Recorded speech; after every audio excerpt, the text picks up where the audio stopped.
샬롬, 예수님을 닮아가는 아침. 오늘 함께 읽으실 말씀은 스가랴 1장 7절에서 21절까지의 말씀입니다. 다리오 왕 제2년 11째 달 곧 스바월 24일에 이또의 손자 베레가의 아들 선지자 스가랴에게 여호와의 말씀이 임하니라.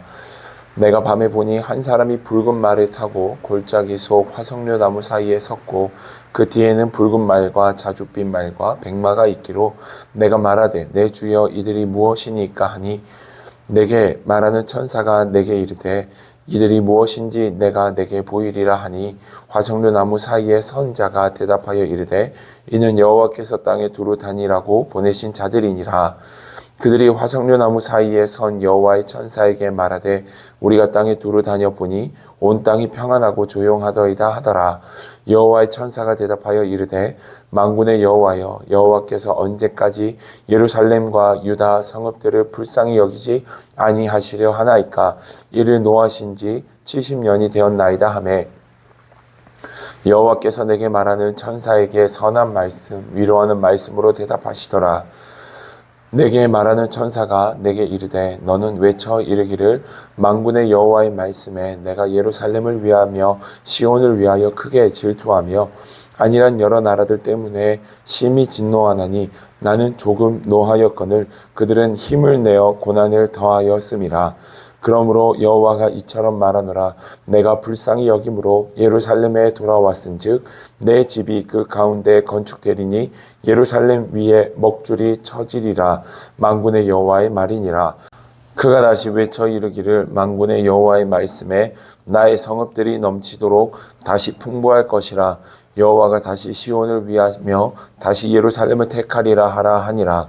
내가 눈을 들어본즉 내게 뿔이 보이기로 이에 내게 말하는 천사에게 묻되 이들이 무엇이리까 하니 내게 대답하되 이들은 유다와 이스라엘과 예루살렘을 흩트린 뿔이니라. 그때 여호와께서 대장장이 4명을 내게 보이시기로 내가 말하되 그들이 무엇을 하러 왔나이까 하니 대답하여 이르시되 그 뿔들이 유다를 흩트려서 사람들이 능히 머리를 들지 못하게 하니 이 대장장이들이 와서 그것들을 두렵게 하고 이전의 뿔들을 들어 유다 땅을 흩트린 여러 나라의 뿔들을 떨어뜨리려 하느니라 하시더라. 아멘. 유다 땅으로 돌아온 유다 백성들이 생각만큼 성전을 짓는 것이 쉽지 않고 또 그 땅에서 살아가는 것이 만만치 않음을 경험했을 때 하나님을 원망합니다. 하나님을 원망하고 있는 그 백성들을 위로하고자 스가랴가 하나님의 말씀을 선포하며 사역을 시작하게 되는데요. 오늘 본문의 말씀에서 하나님께서 스가랴에게 보여주고 계신 2개의 환상을 이야기합니다. 첫 번째 환상은 화석류 나무 사이에 붉은 말을 탄 자가 서 있고 그 뒤에 붉은 말 그리고 자줏빛 말, 백마가 서 있는 것을 보게 됩니다. 붉은 말은 전쟁을 의미하며 자줏빛 말은 혼돈의 때를 이야기하고 그리고 백마는 승리를 가리킵니다.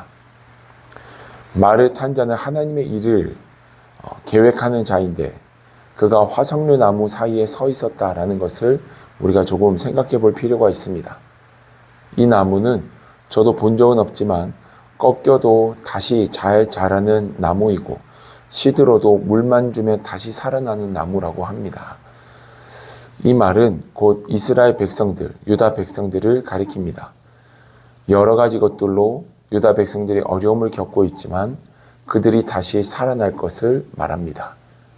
그 나무 사이의 선자가 묻습니다. 하나님, 이스라엘 백성들을 언제까지 힘들게 하실 것입니까? 벌써 70년이나 됐는데 더 힘들어야 하는지 물어봅니다. 그 질문에 대해 13절 말씀에서 보니 주님은 좋은 말로 위로하셨다라고 말하시며 그리고 14절에서는 주께서 예루살렘과 시온을 사랑한다라고 얘기하십니다. 사랑하는 여러분, 하나님은 우리를 여전히 사랑하시고 위로하시는 하나님 되심을 오늘 본문은 우리에게 말합니다. 물론 70년의 시간이 짧지 않고 참 힘들고 어려운 시간이지만 그 시간 속에 하나님은 동일하게 함께 하셨고 그들을 향한 사랑, 그들을 위로하고 그들을 따뜻하게 품고 계시는 그 은혜와 사랑의 손길을 한 번도 거둔 적이 없으심을 말씀하십니다. 18절 이하의 말씀에서는 두 번째 환상을 보게 되는데요. 4개의 강력한 뿔이 4명의 대장장이로 인하여서 그 뿔이 꺾이고 사라짐을 보게 됩니다. 4개의 강력한 뿔은 강대국들을 의미합니다. 그 강대국으로 인해서 유다 땅이 그리고 이스라엘 땅이 참 많이 고통을 받고 흩어짐을 당하게 되었는데 결국 그 강대국들이 꺾어짐을 당하게 될 것이고 하나님의 백성들이 다시 모이고 하나 되는 일을 경험할 것을 말씀하십니다. 사랑하는 여러분, 주 안에 있는 자에게 언제나 하나님의 위로와 하나님의 평강이 함께하는 줄로 믿습니다. 오늘을 살아가는 우리의 삶이 결코 쉽지는 않으나 하나님과 함께하는 은혜의 삶, 우리의 삶도 우리가 어떻게 될지 전혀 알 수 없지만 하나님이 우리를 빚어가실 때 우리가 하나님의 뜻에 합한 자로 쓰임받게 될 것을 기대하며 주님과 동행하는 승리의 삶을 살아가시기를 축복합니다. 말씀이 능력이 되며 하나님의 사랑이 오늘 우리를 새롭게 함을 경험하시며 더 귀한 자리에 하나님의 선하심을 발견하며 주님의 사랑으로 충만한 여러분들의 하루가 되기를 주님의 이름으로 축복합니다. 기도하겠습니다. 살아계신 아버지 하나님, 우리에게 나타나는 고난의 시간들과 어려움의 때는 참 우리의 마음을 힘들게 하고 어렵게 함을 봅니다. 그러나 주님은 여전히 우리를 향해 사랑한다라고 말씀하시고 우리를 위로하시는 하나님 되심을 말씀 속에서 발견합니다. 하나님, 이 말씀이 우리의 마음 깊이 새겨지게 하시고 우리를 힘들게 하는 것들을 꺾으시고 다시 우리를 살리시고 회복시키시는 하나님의 위로와 평강으로 가득한 이 하루가 되게 하여 주시옵소서. 오직 주님만이 우리의 삶의 능력이심을 고백하며 주님과 함께 동행하는 하루가 되기를 소망하며 예수님의 이름으로 기도드립니다. 아멘.